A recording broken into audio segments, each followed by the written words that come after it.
အားလုံးပဲမင်္ဂလာပါအင်းကြီးမြေ education မှာယနေ့သင်ကြားမယ့်သင်ကြားရေး lesson ကတော့ G7 သင်ယူအခန်း1ရဲ့ Lesson-16 ပဲဖြစ်ပါတယ်ဆရာတို့ပု္ပ္ပစာနံပါတ်3ကိုဆက်လက်လေ့လာလိုက်ရအောင်ပါ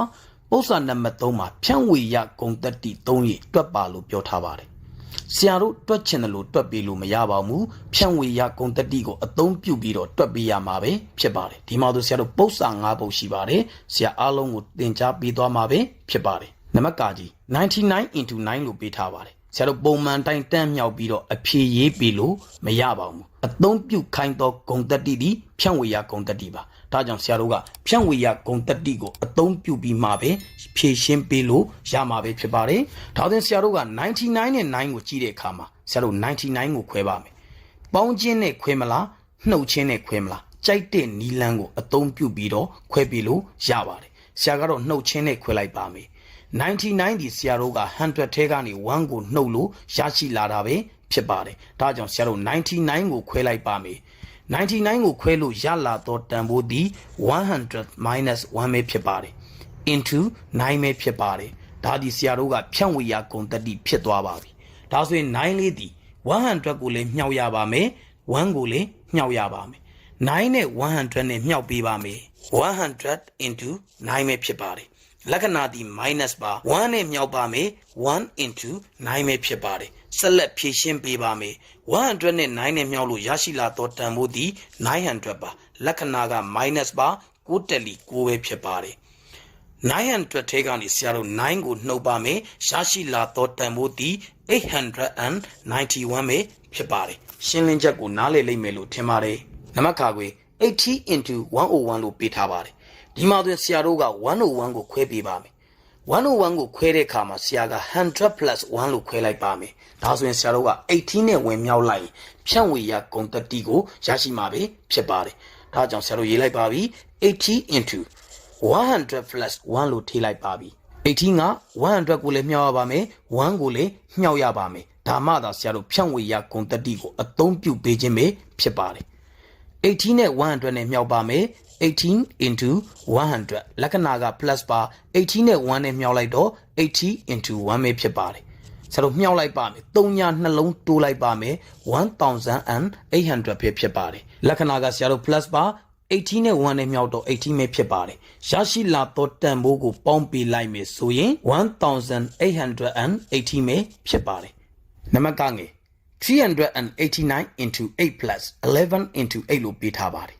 ဒါကိုဆရာတို့ကဖြန့်ဝေရဂုဏ်သတ္တိအသုံးပြုပြီးတော့ဖြည့်ရှင်းပေးရမှာပဲဖြစ်ပါတယ်ဒီမှာဆိုဆရာတို့ကဖြန့်ပြီးသားပါဒါကိုဆရာတို့ကဖက်တာပုံစံပြောင်းပါမယ်ဖက်တာပုံစံပြောင်းခြင်းရင်တူသောကိန်းကိုကြည့်ပါမယ်ပထမကိန်းတွဲမှာဆိုရင်8ပါပါတယ်ဒုတိယကိန်းတွဲမှာလည်း8ပါပါတယ်ဒါဆိုရင်ဆရာတို့က8ကိုပုံထုတ်လိုက်ပါမယ်8 into ပထမကိန်းတွဲမှာ8ကိုပုံထုတ်လိုက်တော့ကျန်ရှိသောကိန်းဒီ389ပဲဖြစ်ပါတယ်လက္ခဏာက plus ပါဒုတိယကိန်းတွဲမှာ8ကိုပုံထုတ်လိုက်တော့ကျန်တဲ့ကိန်းဒီ11ပဲဖြစ်ပါတယ်ဒါဆိုရင်ဆရာတို့ကဂွင်းထဲကကိန်းကိုအရင်ရှင်းပါမယ်8 into 389နဲ့ဆရာတို့11ကိုပေါင်းပေးမှာပဲဖြစ်ပါတယ်9 1 10 3ညရီ1တင်မှာ8 2 10 3ညရီ1တင်မှာ400ပဲဖြစ်ပါတယ်8 4လီ32ပါနောက်ကဆရာတို့3ညနှလုံးထည့်လိုက်ပါမယ်ရရှိလာတော့တန်ဖိုးဒီ3200ပဲဖြစ်ပါတယ်နံပါတ်ကကြီးminus 35 into 5 plus minus 65 into 5လို့ပေးထားပါတယ်ဒီမှာလဲဆရာတို့ဖြန့်ပြီးသားပါဒါကိုဆရာတို့ကဖက်တာပုံစံပြောင်းပါမယ်ဖက်တာပုံစံပြောင်းတဲ့အခါမှာတူသောကိန်းကိုကြည့်ပါမယ်တူသောကိန်းဒီဆရာတို့5ပါဒါကြောင့်5ကိုပုံထုတ်လိုက်ပါတယ်5 into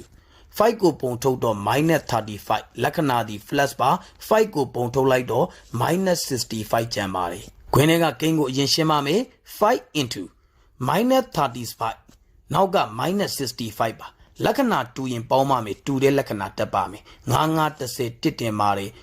6 4 10ပဲဖြစ်ပါတယ်ရရှိလာတော့တန်ဖိုးဒီ minus 100ပဲဖြစ်ပါတယ်ဆရာတို့ minus 100နဲ့5နဲ့ကိုမြှောက်ပေးမှာပဲဖြစ်ပါတယ်5ရဲ့လက္ခဏာဒီ plus ပါ100ရဲ့လက္ခဏာဒီ minus ပါလက္ခဏာမတူမြှောက်ရင်အဖြေမှာ minus နဲ့ထွက်ပါမယ်100နဲ့5နဲ့မြှောက်တော့500ပဲဖြစ်ပါတယ်ရရှိလာတော့တန်ဖိုးဒီ minus 500ပါနံပါတ်5မှာဆိုရင် minus 3 into 499 plus minus 3လို့ပဲပေးထားပါဒီမှာတတိထားရမယ့်အချက်က နောက်ကိန်းနွဲမှာဆိုရင် minus 3ရဲ့မြောက်ဖော်ကိန်း1ရှိတယ်ဆိုတာသိထားရပါမယ်ဒီသဘောတရားကိုနားလည်ရပါမယ်ဒါဆိုရင်ဆရာတို့ကတူညီသောကိန်းကိုပြောပါဆိုရင် minus 3ပါဒါဆိုရင်ဆရာတို့က common factor ဘုံစာခွဲကိန်းပြုမယ်ဆိုရင် minus 3ကိုပုံထုတ်ပါမယ် minus 3 into minus 3ကိုပုံထုတ်လိုက်လို့ကျန်သောတန်ဖိုးဒီ499 plus 1ပဲဖြစ်ပါတယ်ရှင်းလင်းချက်ကိုနားလည်လိမ့်မယ်လို့ထင်ပါတယ် minus 3 into ခွင်းကကိန်းကိုရှင်းပါမယ်ရရှိလာသောတန်ဖိုးဒီ500ပဲဖြစ်ပါတယ် minus 3နဲ့ဆရာတို့500နဲ့မြောက်ပါမယ်လက္ခဏာမတူမြောက်ရင် minus ထွက်ပါတယ်ဒါဆိုရင်ဆရာတို့ကအဖြေမှာ minus ပါ3 လီ15ပါနောက်က3ညာနှလုံးထည့်လိုက်ပါမယ်ရရှိလာသောတန်ဖိုးသည် -1500 ပဲဖြစ်ပါတယ်ယနေ့သင်ကြားပေးခဲ့တဲ့ပု္ပ္ပာနံပါတ်3ရဲ့ရှင်းလင်းချက်ကိုနားလည်လိမ့်မယ်လို့ထင်ပါတယ်အားလုံးကိုကျေးဇူးတင်ပါတယ်ရှင်လန်းချမ်းမြေ့ကြပါစေဗျာ